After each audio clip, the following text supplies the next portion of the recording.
السلام علیکم ورحمۃ اللہ وبرکاتہ۔ جی آج کا لیسن آج ہم انشاءاللہ پڑھیں گے۔ آج بھی 4 آیتیں پڑھیں گے انشاءاللہ۔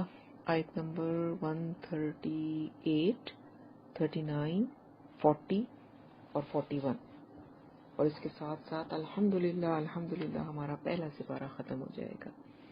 شکر ادا کرتے ہیں اللہ پاک کا کہ اللہ تعالیٰ نے ہمیں توفیق دی، اور ہم نے سب سے پہلے تو اس بات کا بہت بہت شکر کرنا چاہیے کہ اللہ تعالیٰ نے ہمیں اس بات کی توفیق دی کہ اس نے ہمیں اپنا کلام پڑھنے کے قابل سمجھا، اور ہمیں اس کے پڑھنے کے لیے اسباب بھی پیدا کر دیے۔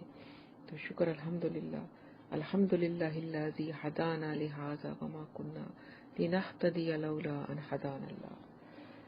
تو اللہ پاک سے استقامت بھی مانگنی ہے کہ اللہ تعالیٰ ہمیں آگے بھی اس راستے پر استقامت دے، بیچ میں ہم کہیں چھوڑ نہ جائیں، اور ہم پورا قرآن پاک جو ہے وہ اسی طریقے کے ساتھ پورا کریں۔ ربنا لا تزغ قلوبنا بعد إذ هديتنا وهب لنا من لدنك رحمة إنك أنت الوهاب۔ چلیں اب سٹارٹ کرتے ہیں لیسن۔ اعوذ باللہ من الشیطان الرجیم، بسم اللہ الرحمن الرحیم۔ رب اشرح لی صدری ویسر لی امری واحلل عقدۃ من لسانی یفقہوا قولی۔ چلیں جی آیت نمبر 138، آپ لوگ لکھنا شروع کریں۔ ٹرانسلیشن: صبغۃ اللہ، صبغہ رنگ، اللہ اللہ کا، صبغۃ اللہ اللہ کا رنگ، اور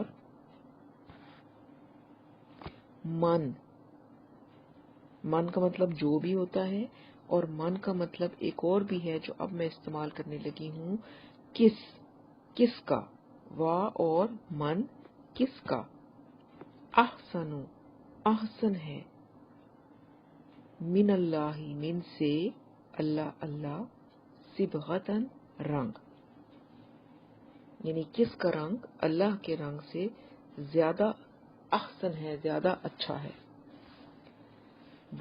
اور نحنو ہم، لہو لام لیے، ہو اس کے لیے،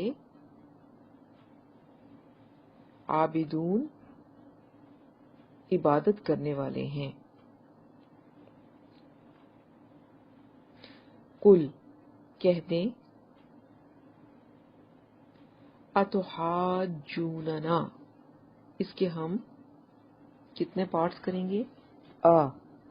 جو ہے الف کے اوپر زبر، اس کو ہم پروناؤنس کرتے ہیں حمزہ، اور اس کا مطلب ہوتا ہے کیا۔ تحاجونا، تا جو ہے یہ کس کے لیے ہے؟ تم، کیا تم، حاجونا حجت سے نکلا ہے جھگڑتے ہو، نون زبر الف نا، اس کا مطلب ہوتا ہے ہم۔ تو اس کے کتنے پارٹ ہو گئے؟ 4، تو، حاجونا اور نا، کیا تم جھگڑتے ہو ہم سے، فی اللہ اللہ کے بارے میں، فی میں اللہ کے بارے میں، اور ہوا وہ، ربنا رب ہے، نا ہمارا، ربنا رب ہے ہمارا، اور ربکم رب ہے، کم تمہارا،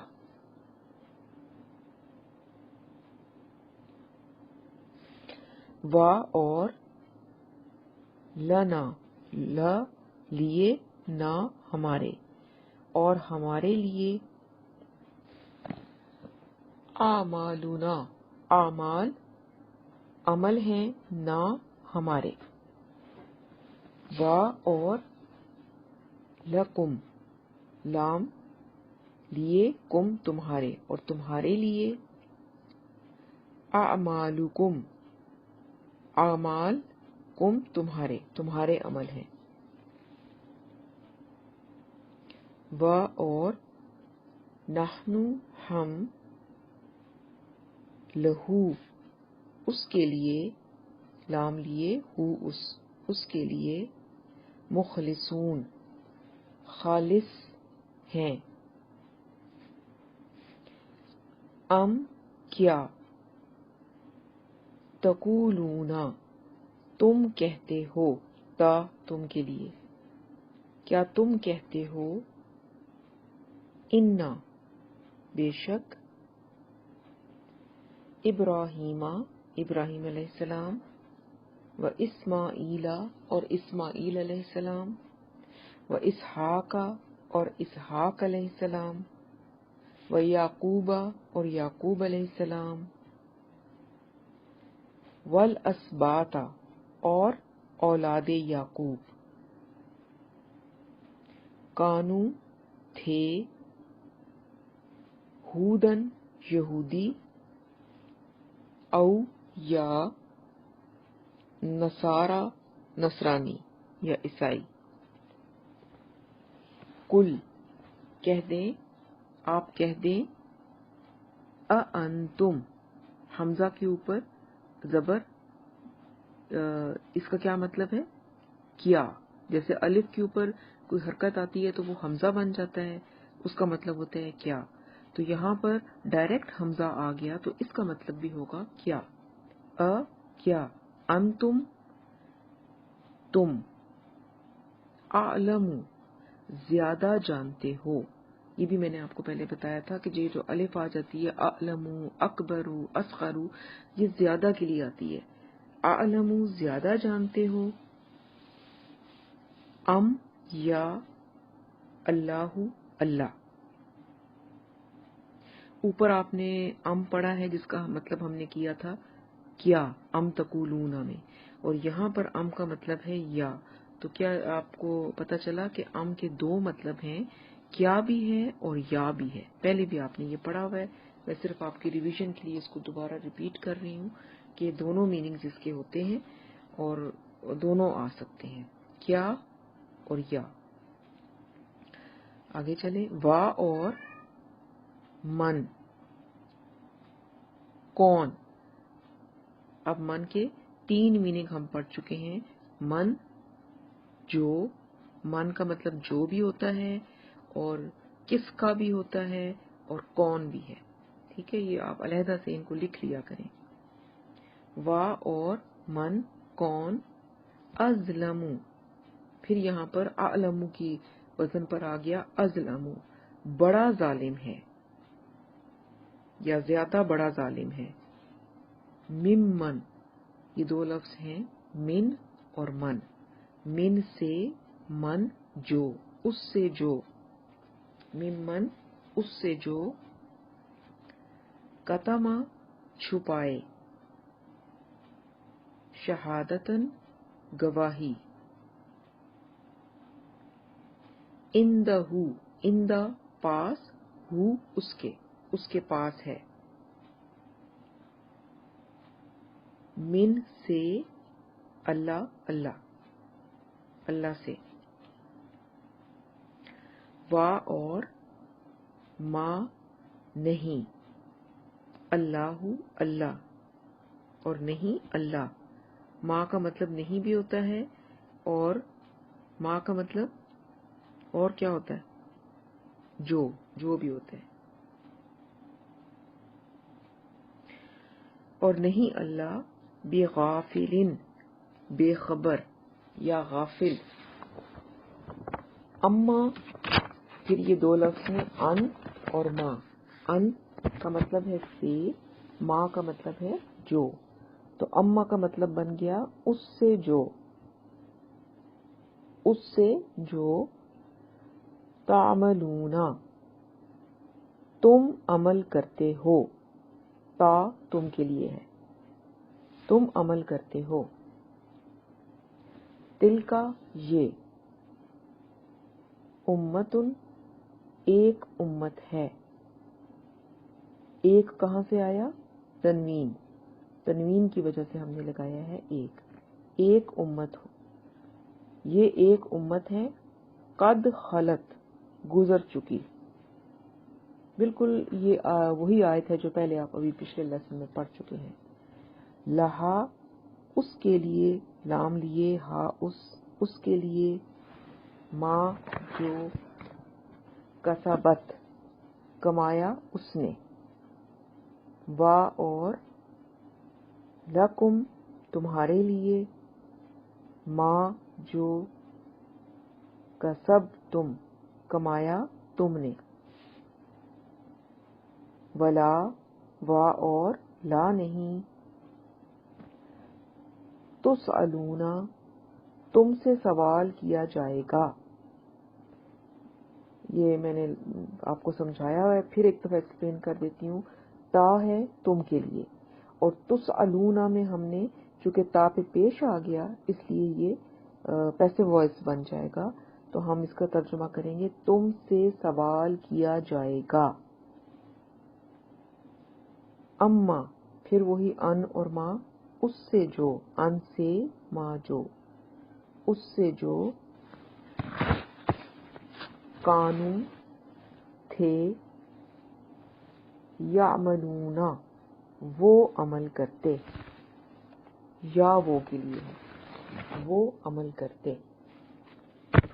ٹھیک ہے جی، الحمدللہ یہ ہمارا پہلا سپارہ جو ہے یہ ختم ہو گیا، تکمیل کو پہنچا. اللہ پاک ہمیں اس پر عمل کی بھی توفیق عطا فرمائے. اب اس کی تھوڑی سی ہم ڈیٹیل میں ایکسپلینیشن سمجھ لیتے ہیں. اچھا، صبغۃ اللہ، صبغۃ اللہ، اللہ کا رنگ. تو کیا اس کا میننگ بنا؟ مقصد یہ ہے کہ ہم نے اختیار کر لیا اللہ کا رنگ.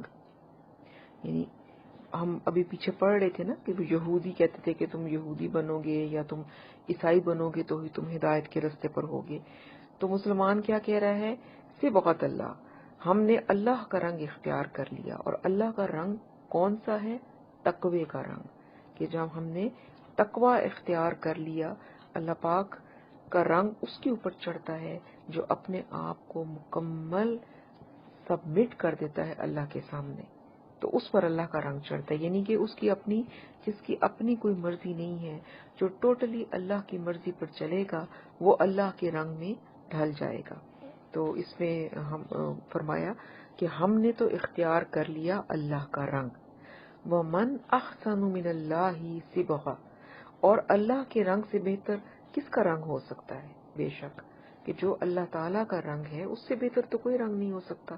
تقوی کے رنگ سے بہتر رنگ تو کوئی نہیں ہو سکتا.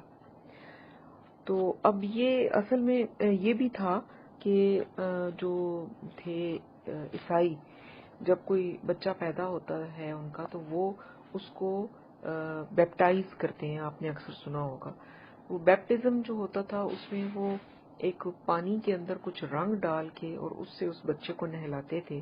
تو وہ کہتے تھے کہ اب یہ بچہ جو ہے یہ بیپٹائز ہو گیا ہے، یعنی کہ یہ عیسائیت کا رنگ اس کے اوپر چڑھ گیا ہے. اسی طرح سے جب کوئی انسان یہودی ہوتا تھا یا کوئی عیسائی مذہب اختیار کرتا تھا تو ان کو بھی اسی طرح سے کسی پانی سے نہلایا جاتا تھا جس سے پتہ چلتا تھا کہ بھئی یہ جو ہے نا اب یہ فلاں دین کا رنگ ان کے اوپر چڑھ گیا ہے.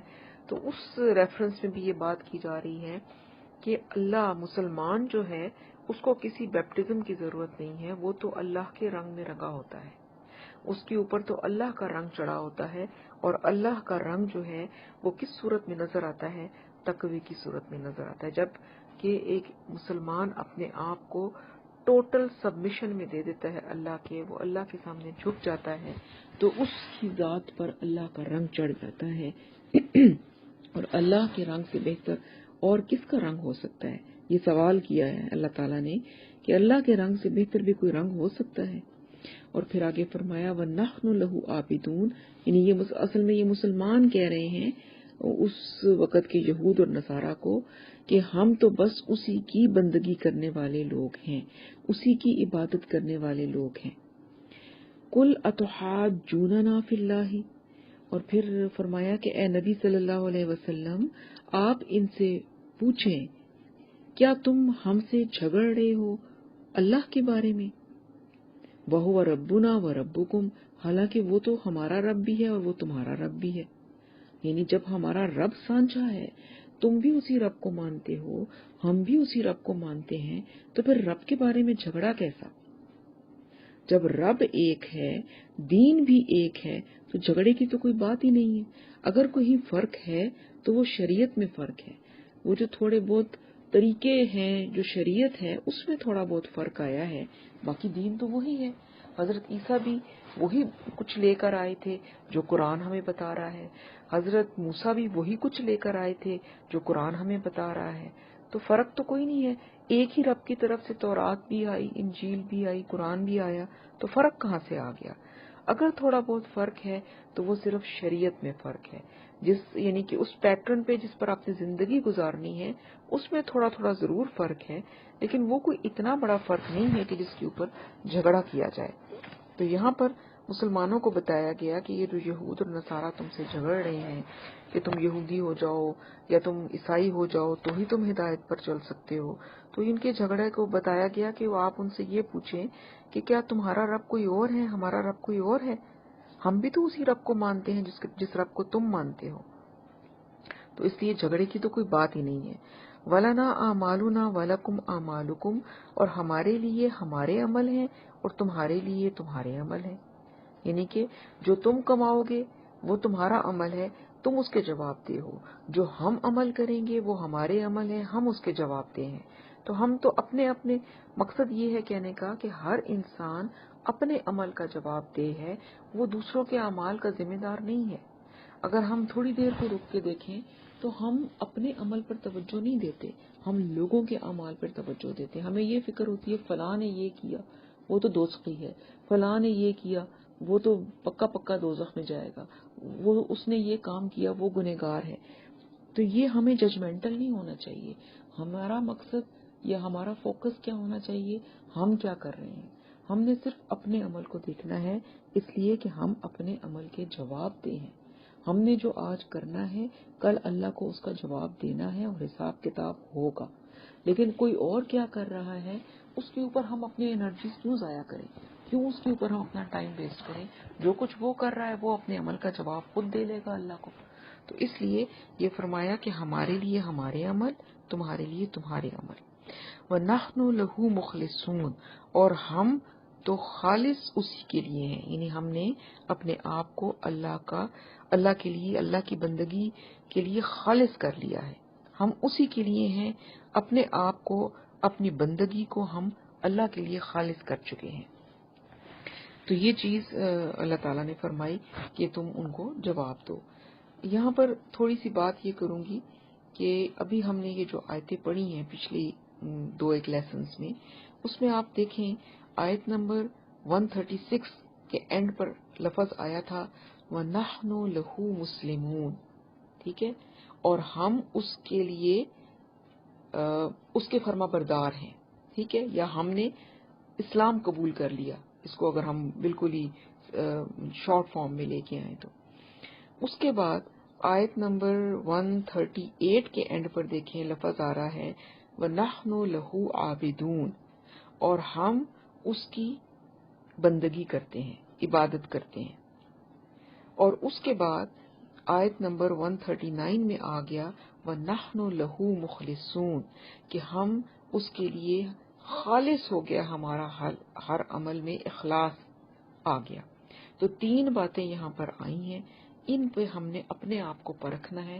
پہلے نمبر پر اسلام، یہاں تک تو ہم ٹھیک ہے، ہم نے اسلام تو قبول کر لیا، ٹھیک ہے، فرما بردار ہم اللہ کے ایک طرح کے ہو گئے، اسلام قبول کر کے اس دائرے میں ہم شامل ہو گئے۔ دوسرے نمبر پر جو آپ سمجھ لیں کہ یہ ایک گریڈز اوپر جا رہے ہیں، دوسرے نمبر پہ کیا گریڈ پہ کیا ہو رہا ہے وَنَحْنُ لَهُ عَابِدُونَ، کہ ہم نے اب اللہ کی بندگی بھی کرنی ہے۔ اسلام تو ہم لے آئے، اب بندگی کرنی ہے، یعنی عبد جو ہوتا ہے اس کا مطلب ہوتا ہے غلام، اور غلام کی اپنی کوئی مرضی نہیں ہوتی۔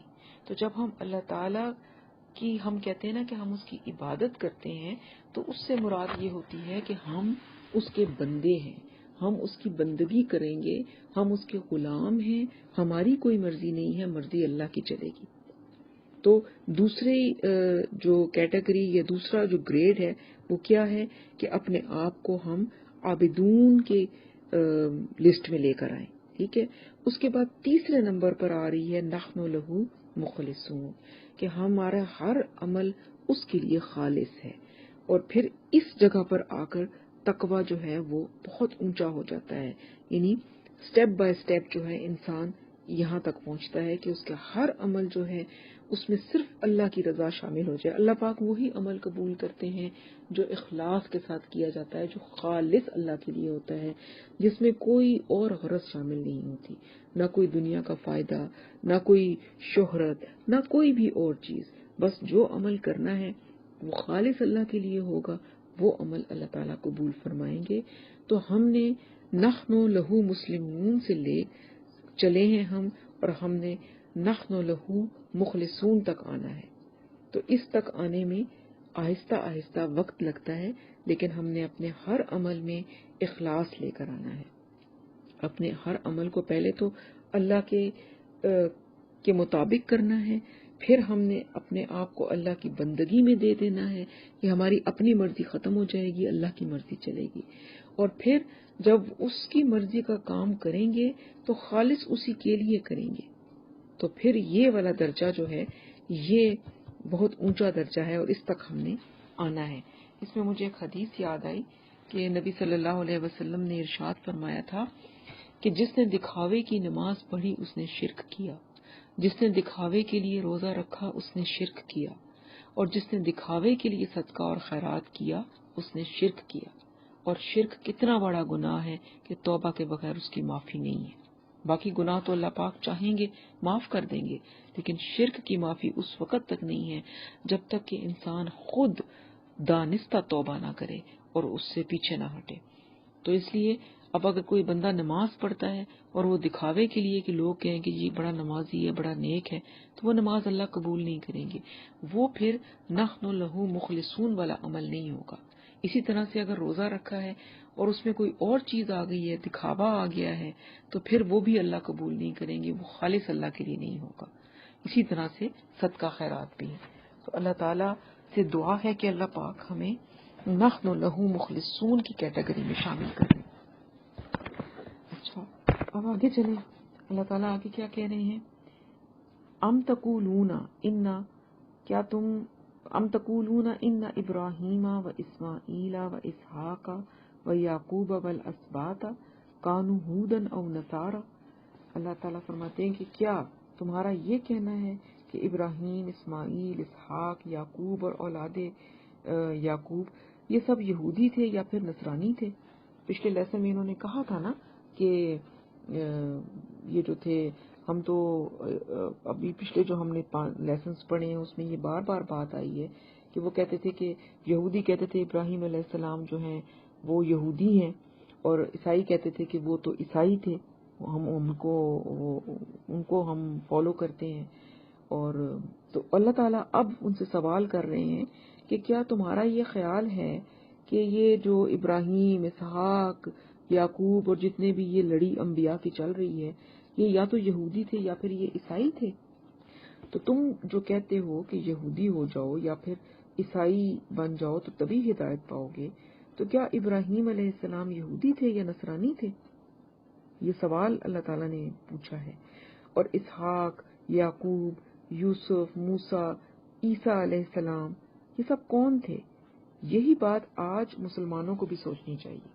یعنی یہاں پر اللہ تعالیٰ کہہ رہے ہیں کہ تمہاری لڑائی جو ہے یہود اور نصارہ والی، وہ تو یہی ہے نا کہ یہودی کہتے تھے کہ یہ سب پیغمبر یہودی ہیں، اور عیسائی کہتے تھے کہ نہیں وہ سب عیسائی ہیں، تم غلط ہو اور ہم ٹھیک ہیں. تو یہ بات اللہ تعالیٰ نے یہاں پر پوچھی ہے، اور یہاں پر ہم نے بھی اپنے لیے یہ سوچنا ہے کہ کیا آج جو مسلمان ہیں محمد صلی اللہ علیہ وسلم اور آپ کے جو صحابہ کرام تھے، کیا وہ بریلوی تھے؟ کیا وہ دیوبندی تھے؟ کیا وہ اہل حدیث تھے؟ کیا وہ شیعہ تھے؟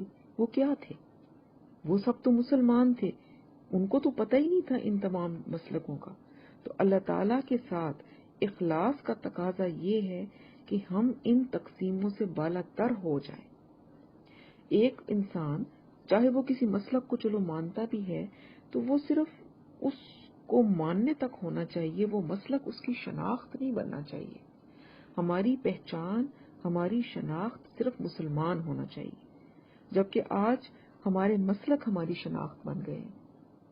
ہم لوگ تو اب جب اس طرح دین پڑھنے لگتے ہیں یا کسی محفل میں جاتے ہیں تو لوگ پوچھتے ہیں کہ جی آپ کس مسلک سے ہیں، اور اگر ان کے پسند کا ان کے والا مسلک ہوتا ہے تو وہ اس کو ویلکم کرتے ہیں، ورنہ وہ اس کو پسند نہیں کرتے. تو یہ غلط ہے. ہم سب سے پہلے مسلمان ہیں. کیوں؟ کیونکہ نبی صلی اللہ علیہ وسلم اور صحابہ کرام صرف مسلمان تھے. یہ تو بعد کی پیداوار ہیں یہ مسلک سب، تو ان سے اوپر ہو جانا چاہیے، کیونکہ یہ چیزیں جو ہیں یہ تو بہت ثانوی لیول پر آتی ہیں. پہلا سب سے چیز جو ہے وہ ہونا مسلمان ہونا ہے. تو آپ سے جب بھی کوئی پوچھے کہ آپ کون ہیں، آپ کا مسلک کیا ہے، تو آپ نے یہی کہنا ہے کہ میرا وہی مسلک ہے جو نبی صلی اللہ علیہ وسلم کا تھا، جو صحابہ کرام کا تھا، اور وہ کیا تھے؟ وہ مسلمان تھے، ایک اللہ کو ماننے والے صرف مسلمان تھے.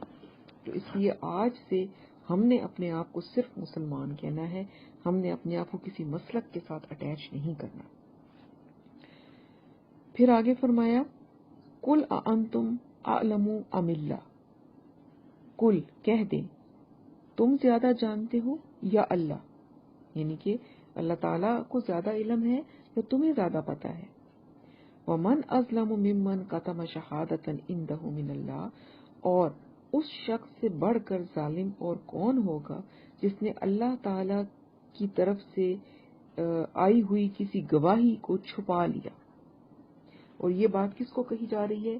یہودیوں کو، کیونکہ یہودیوں کے پاس کتاب تھی تورات، اور آپ نے یہ شروع میں ہم نے اس کو ڈیٹیل میں پڑھا ہے کہ تورات کے اندر نبی صلی اللہ علیہ وسلم کی بہت ساری نشانیاں موجود تھیں کہ ایک پیغمبر نے آنا ہے جو آخری پیغمبر ہوں گے، اور وہ ایسے ہوں گے، ان کا نام ایسا ہوگا، اور وہ کھجوروں والی زمین پر آئیں گے. تو تبھی تو یہودی جو تھے وہ مصر سے یا فلسطین سے آ کر یہاں آباد ہو گئے تھے، اس انتظار میں کہ یہاں پر ایک نبی نے آنا ہے جس کی پیشن گوئی ہماری کتاب میں ہے، اور جب وہ آئیں گے تو ہم ان پر ایمان لے آئیں گے. تو لیکن جب نبی صلی اللہ علیہ وسلم آئے تو انہوں نے وہ والی باتیں چھپا دی اپنی کتاب کی، وہ گواہیاں چھپا دی، صرف اس لیے کہ نبی صلی اللہ علیہ وسلم ان کی قوم میں سے نہیں آئے تھے، بنی اسرائیل میں سے نہیں آئے، بلکہ بنی اسماعیل میں سے آئے، جو کہ ان کے حساب سے ایک کم تر درجے کی قوم تھی. تو انہوں نے اس گواہی کو جو اللہ تعالیٰ نے ان کی کتاب میں دی تھی وہ چھپا دی. تو یہاں پر اسی چیز کا ذکر اللہ تعالیٰ فرما رہے ہیں کہ اس سے بڑا کون ظالم ہوگا جو کہ اللہ کی دی ہوئی اللہ کی بات کو چھپا دے اور لوگوں تک وہ صحیح بات نہ پہنچائے. ٹھیک ہے نا؟ وَمَا اللَّهُ بِغَافِلٍ عَمَّا تَعْمَلُونَ، اور اللہ ہرگز غافل نہیں ہے اس سے جو کہ تم کر رہے ہو. یعنی جو یہ تم اللہ آج گواہیوں کو چھپا رہے ہو یا جو تم غلط کام کر رہے ہو، تو لوگوں کو تو تم بے وقوف بنا لوگے. لوگ تو شاید تمہاری بات مان جائیں گے، مگر اللہ تعالیٰ جو ہیں ان کو تو معلوم ہے کہ تم کیا کر رہے ہو، تمہاری نیت کیا ہے. کیونکہ دنیا میں انسان، ہم لوگ جو ہیں، ہم ایک انسان کو دیکھ کر فیصلہ کرتے ہیں عمل پر جو ہمیں نظر آ رہا ہوتا ہے. کون کیا عمل کر رہا ہے ہم نے اس پہ فیصلہ کرنا ہے. ہم لوگوں کی نیتیں نہیں جانتے. اللہ تعالیٰ جو فیصلے کرتے ہیں یا جو کریں گے روز قیامت وہ نیت پر کریں گے. اسی لیے کہا جاتا ہے نا انما الاعمال بالنیات، عملوں کا دار و مدار نیتوں پر ہے. تو اللہ کے ہاں فیصلے نیت پر ہوں گے، لیکن ہم انسان لوگوں کی نیت کو نہیں پرکھ سکتے. ہم نے وہی کہنا ہے جو ہم نے دیکھنا ہے. ایک انسان اگر نمازیں پڑھتا ہے، نمازی ہے، ہم اس کو نمازی کہیں گے. اب اگر اس کی نیت دکھاوے کی ہے تو یہ اللہ کو معلوم ہے، ہم یہ نہیں کہہ سکتے کہ یہ دکھاوا کر رہا ہے. ہمارے سامنے وہ نماز پڑھ رہا ہے تو ٹھیک ہے، پڑھ رہا ہے، وہ اس کا عمل ہے. تو اس طرح کا ایٹیٹیوڈ اپنا رکھنا چاہیے. آگے فرمایا لہا ما کسبت ولکم ما کسبتم، ان کے لیے نہیں، تلک امۃ قد خلت، وہ ایک جماعت تھی جو گزر چکی. یعنی کہ جو انبیاء کی جماعت پیچھے ہم نے پڑھا سارا، یہ ساری ایک جماعت تھی جو کہ اب جا چکی ہیں، فوت ہو گئے، چلے گئے. اور جو کچھ انہوں نے کمایا وہ ان کا عمل تھا، وہ ان کا عمل تھا، جو عمل انہوں نے کمائے وہ ان کے لیے تھے اور تمہارے لیے وہ نہیں تھے، تمہارے لیے وہ ہوں گے جو تم کماؤ گے۔ تو اسی سے پتہ چل رہا ہے نا کہ لوگوں کے اعمال کو جج نہیں کرنا چاہیے، ججمنٹل نہیں ہونا چاہیے، ہمیں ساری کی سارا اپنا فوکس، ساری کی ساری اپنی انرجیز اپنے عمل پہ لگانی چاہیے کہ میں اپنے آپ کو کیسے درست کروں، میرے عمل کیسے ٹھیک ہو سکیں، کیسے میں اپنے آپ کو ان لوگوں میں لے آؤں کہ میرے پہ اللہ کا رنگ چڑھ جائے، میں نے اپنی ذات پر اللہ کا رنگ چڑھانا ہے اور میں اپنے عمل کا جواب دی ہوں۔ اور پھر آگے فرمایا ولا تسألون عما كانوا يعملون، اور تم سے ان کے اعمال کے بارے میں سوال نہیں کیا جائے گا، تم سے نہیں پوچھا جائے گا کہ فلاں نے جھوٹ کیوں بولا، فلاں نے چوری کیوں کی، فلاں نے یہ کیوں نہیں کیا، جو بھی جو کرے گا وہ اپنے عمل کا خود جواب دے ہے، تم سے نہیں پوچھا جائے گا۔ اس لیے ہمیں صرف اپنے عمل کا جواب دینا ہے۔ یہ آیت ایگزیکٹلی ریپیٹ ہوئی ہے، ابھی پیچھے ہم نے لاسٹ لیسن میں بھی یہی آیت پڑھی تھی۔ تو یہاں اس کے ساتھ ساتھ ہمارا جو پہلا سپارہ ختم ہو گیا الحمدللہ۔ اب نیکسٹ لیسن پہ ہم دوسرا سپارہ شروع کریں گے۔ تو یہ سارا سپارہ ہم نے پڑھا، اس سے ہم نے کیا سیکھا، اس کو ذرا آپ تھوڑا سا پڑھیں۔ اس سپارے میں ہم نے کیا دیکھا کہ ہمیں ایک امت کے بارے میں بتایا گیا جو پہلے تھی، بنی اسرائیل، اور ہمیں ان کے بارے میں ڈیٹیل سے بتایا گیا کہ انہوں نے کیا کیا کیا اور کیا کیا غلطیاں انہوں نے کی، اور اب